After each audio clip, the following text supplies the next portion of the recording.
Bien, el título de esta charla es ¿cuál es la curva de contagio de la que Vizcarra habla?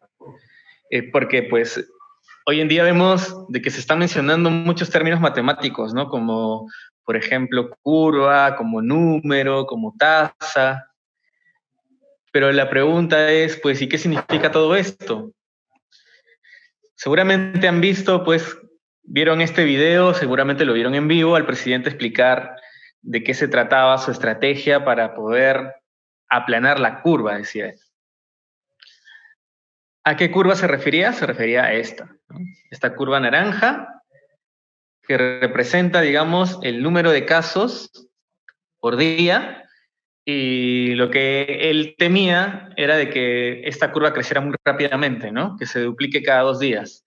Entonces su táctica era aplicar el martillo. ¿Qué significa esto? Distintos tipos de medidas para que la gente que era susceptible a contagiarse no lo hagan.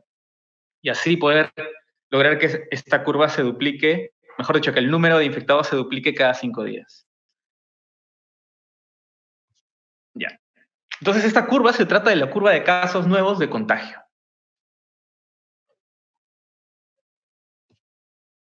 Pero, ¿qué nos dicen las matemáticas sobre esto? Porque estoy seguro que muchos de ustedes seguramente están pensando, ¿no? ¿Y cuándo va a acabar la cuarentena? ¿No? ¿Y qué podemos obtener a partir, digamos, de la experiencia que hay de Italia, de España, de Corea? ¿Qué tipo de medidas funcionan? Entonces, las matemáticas nos pueden servir para saber esto. Para ello, vamos a hacer uso de los modelos matemáticos. ¿Qué es un modelo matemático? No es otra cosa, pues, que matemáticas que nos permiten representar un fenómeno. Puede ser un fenómeno físico, por ejemplo. ¿Para qué? Para representarlo, para entenderlo y también para poder predecir algunas cosas respecto de este modelo. Uno de los modelos que más me gusta fue formulado de acuerdo al descubrimiento de Leonardo Pisano. Leonardo Pisano se dio cuenta de que si tú tenías una pareja de conejos en un mes, al siguiente mes ibas a seguir teniendo esta misma pareja de conejos, pero al siguiente mes ya se iban a reproducir e iban a haber 2 parejas de conejos. Y en el siguiente mes se volvían a reproducir y ya tenías 3 parejas de conejos. Y así sucesivamente. Al siguiente mes ya tenías 5 y al siguiente mes tenías 8. ¿Qué está pasando aquí? ¿Qué está ocurriendo? Si nos quedamos con los números, vemos que ocurre lo siguiente, ¿no? Que el número de parejas de conejos varía de acuerdo a esta expresión, que es una sucesión matemática. 1, 1, 2, 3, 5, 8, 13. ¿Y qué relación guardan estos elementos? Pues, salvo los 2 primeros elementos de esta sucesión, el tercero y los que siguen se pueden obtener a partir de la suma de los 2 anteriores. Por ejemplo, 1 más 1 es 2, 1 más 2 es 3, 2 más 3 es 5, 3 más 5 es 8, 5 más 8 es 13. Esto es la secuencia de Fibonacci. Sí, Leonardo es Leonardo Fibonacci. Pero veamos esta secuencia de Fibonacci de esta forma, ¿no? Digamos, su primer término es 1, ¿no? Entonces vamos a representar la secuencia como un f. F de 1 es 1, f de 2 es 1, f de 3 es 2, f de 4 es 3, f de 5 es 5. Los matemáticos nos preguntaríamos cómo hallamos el término enésimo, es decir, f de n. Por ejemplo, yo quisiera saber luego de 36 meses cuántos conejos van a haber. Para esto nos sirven las matemáticas, pero no voy a entrar en detalles sobre esta fórmula, así que lo dejo de tarea. Otro modelo que me gusta mucho es este modelo presa-depredador, donde podemos ver que la presa es el conejo y el depredador es el zorro. En este caso, vemos que la curva azul representa las poblaciones de conejos Esta población, digamos, cuando aumenta, eso significa que hay un gran número de conejos. Cuando aumenta, digamos, cuando se hace más alta, o cuando crece, mejor dicho, esta curva. Pero al haber mucho alimento, o sea, al haber muchos conejos para estos zorros pues crecen en número al alimentarse de estos conejos hasta que la población de conejos se reduce. Y como se reduce el alimento, pues también se termina reduciendo la población de depredadores. Y esto se convierte en un ciclo. Al reducirse la población de depredadores, vuelve a aumentar la población de presas. Y así, se convierte en un ciclo. Un matemático se dio cuenta de este tipo de ciclos y formuló un modelo que es el siguiente, ¿no? Las ecuaciones de Lotka-Volterra. En este caso, no se asusten, ¿no? Esta es una ecuación que no vamos a tocar, simplemente quería mostrarles que las matemáticas nos permiten poder representar un fenómeno de la naturaleza, pero también nos permite predecir, podemos obtener información a partir de estas ecuaciones, ¿sí? Pero retornemos a nuestro problema inicial. ¿Cuál es el problema que queremos entender? Queremos entender esa curva. ¿Qué nos dice esa curva? Y para ello vamos a usar el modelo epidemiológico SIR, que es un modelo bien básico, dicho sea de paso. Es uno de los más básicos que hay. La S representa a la población susceptible, la I representa a la población infectada y la R representa a la población removida, donde removido lo podemos entender como la población pues que se recupera, que se cura, y también la población que fallece. En este caso, para nosotros, alguien que se cura ya no se va a volver a enfermar. Entonces podemos ver aquí que la población susceptible son, digamos, estos personajes en blanco, la población infectada son los que están en amarillo, y la población que se recupera o que fallece son los que están en celeste. ¿Qué ocurre? Pues que estos números dependen del tiempo. Para cada instante de tiempo yo voy a tener, ¿no? Un valor para la población susceptible, un valor para la población infectada, un valor para la población removida. ¿Qué más? Nos damos cuenta, pues, de que los susceptibles, al entrar en contacto con los infectados, se pueden contagiar y pasan a ser infectados. Además, que hay infectados que se van a recuperar, entonces pasan a ser parte de la población removida. Vamos a llamar N a la población total.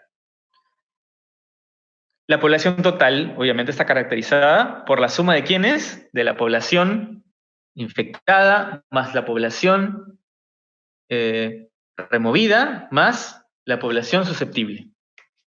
Además, vamos a suponer tres cosas. Este modelo depende de esta suposición. Que la población total siempre se mantiene constante. En otras palabras, lo que estamos diciendo es que este N va a ser constante. Dos, que la tasa de infección es directamente proporcional al contacto entre la población susceptible y la infectada. Y además es constante. Esa la vamos a determinar por una constante llamada beta. Y tres, la tasa de remoción va a ser constante. Esa la vamos a representar por un gamma.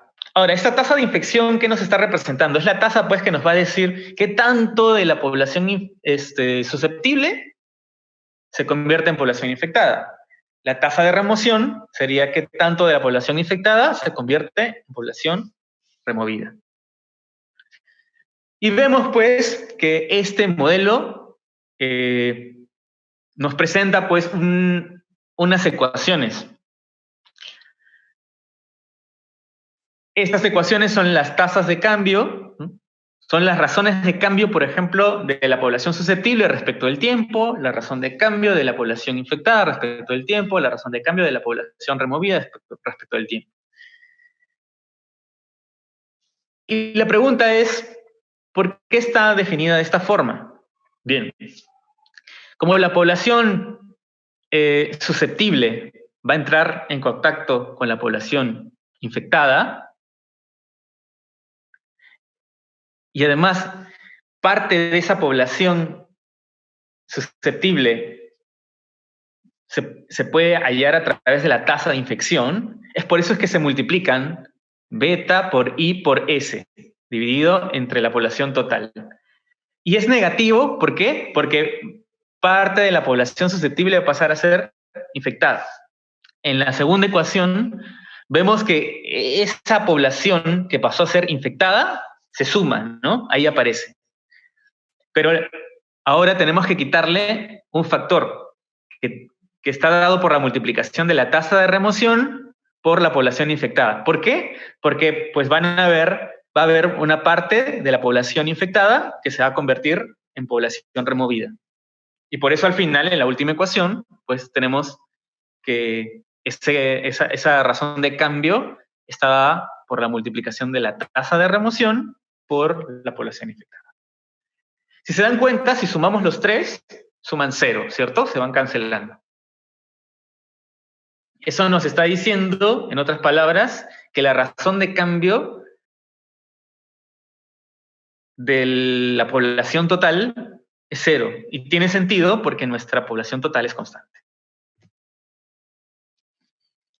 Y aquí podemos ver pues cómo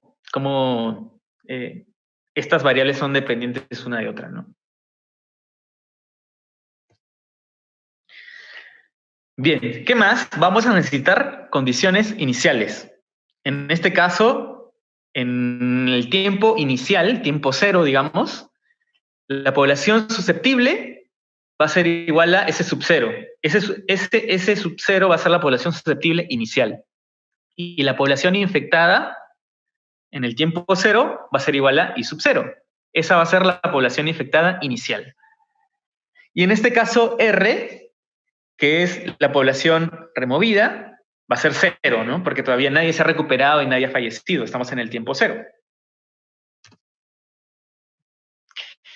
La solución, por ejemplo, para determinados parámetros beta y gamma de esta ecuación y para una determinada población sería esta. ¿Qué vemos en esta ecuación?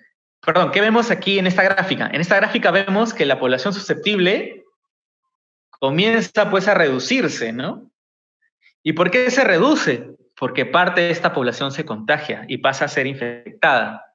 Por eso es que la gráfica roja comienza a crecer. ¿Qué más? Vemos que luego de un tiempo la población que está removida, en este caso que se recupera o que fallece, comienza a crecer. Hasta que al final pues todos o bien se recuperan, ¿no? O fallecen.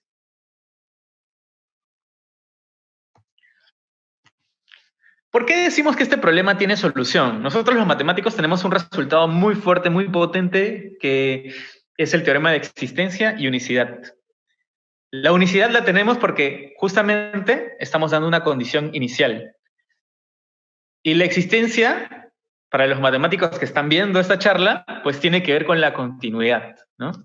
En otras palabras, con que las funciones que estoy aplicando aquí sean continuas. Son funciones sencillas, son simples. Allá. Bien, entonces, ¿pero qué ocurre? Nosotros tenemos una tasa de infección y una tasa de remoción. Si nosotros dividimos estos parámetros y esa división nos da mayor que 1, en el fondo, ¿qué estamos obteniendo? Vamos a llamarle a esa división que tenemos aquí R sub 0. Y ese R sub 0 es muy famoso, es muy conocido. También conocido como el número reproductivo básico. ¿Y de dónde aparece esto? Quiero que vean, por favor, de nuevo las ecuaciones. Aquí. Justamente aparece de la segunda ecuación. En este caso, la segunda ecuación lo que nos está diciendo es qué tanto cambia la población infectada respecto del tiempo. Si esa población infectada respecto del tiempo fuese negativa, ¿no? Si ese cambio fuera negativo, ¿qué nos está diciendo que sea negativo? Si vemos la gráfica, nos estaría diciendo justamente que la pendiente, en este caso, eso nos representa que la curva roja va a tener una caída. Eso significa que ese valor sea negativo. Y esas son buenas noticias, justamente. Lo que nosotros buscamos es eso. Buscamos que este valor sea negativo. Pero, ¿qué ocurre si es positivo? Si es positivo, nos estaría diciendo que crece, que por el contrario crece. Y eso nos está diciendo, pues, que sí, que va a haber una enfermedad y que se va a propagar. Bien. Así es como llegamos a lo siguiente, a que beta, que es la tasa de infección entre la tasa de remoción, es mayor que 1. Y eso, en otras palabras, nos está diciendo que el R sub 0, que es el número reproductivo básico, es mayor que 1. Y pues, y si es mayor que 1 son malas noticias porque, como les dije hace rato, eso representa que la curva va a crecer, la curva de infección. Podemos ver, por ejemplo, que este número se puede obtener para algunas enfermedades conocidas, como el H1N1, el ébola, el SARS, el MERS, y también se tiene un valor estimado para el COVID. De hecho, este valor, este R sub 0, puede variar también. Depende en realidad de las medidas que esté tomando cada país. Por ejemplo, el hecho de implementar una cuarentena también lo modifica. Bien. Veamos un ejemplo entonces.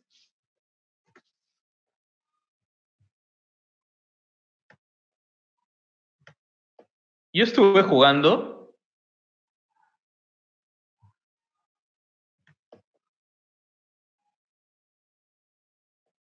A ver.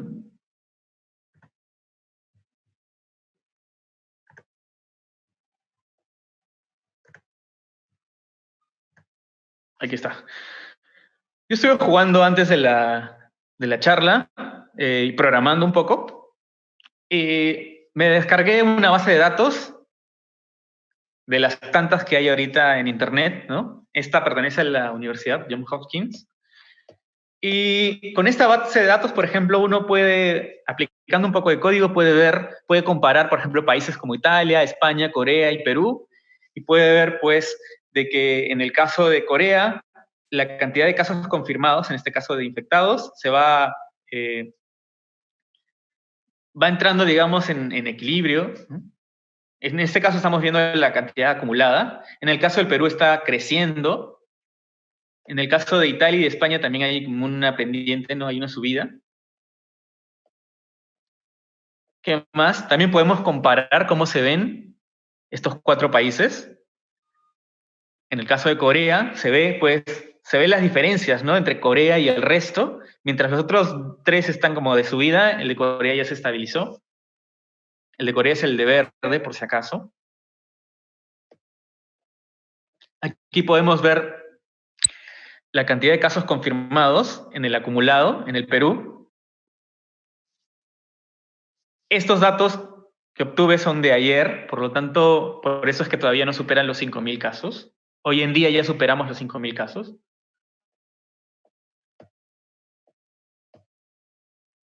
Y ahora vamos a ver una aplicación, pues, del modelo que les he presentado rápidamente, ¿no? Aquí justamente en esta parte podemos ver que nos están mostrando el modelo que les presenté, el modelo SIR. ¿Por qué? Porque ven que aparece beta, que aparece gamma. Y también estoy utilizando, por ejemplo, una variable para renombrar a la población susceptible, otra para renombrar a la población infectada. Y lo que podemos ver es que se obtiene esta gráfica de aquí, donde los puntos azules son los puntos que me están representando, por ejemplo, la población infectada. Y la gráfica en naranja es justamente la gráfica que obtiene mi modelo. ¿Para qué? Para algunos parámetros que se han ido optimizando. También lo que hice en este programa es optimizar los parámetros porque yo no tenía los parámetros de beta y de gamma a priori, yo no los tengo. Entonces, estoy usando métodos de optimización para poder encontrarlos. Y al encontrarlos, ¿Y cómo los encuentra? Va trazando pues las curvas y va viendo cuál de estas me permite reproducir mejor los datos. Y para esto he encontrado el siguiente R sub 0, ¿se acuerdan?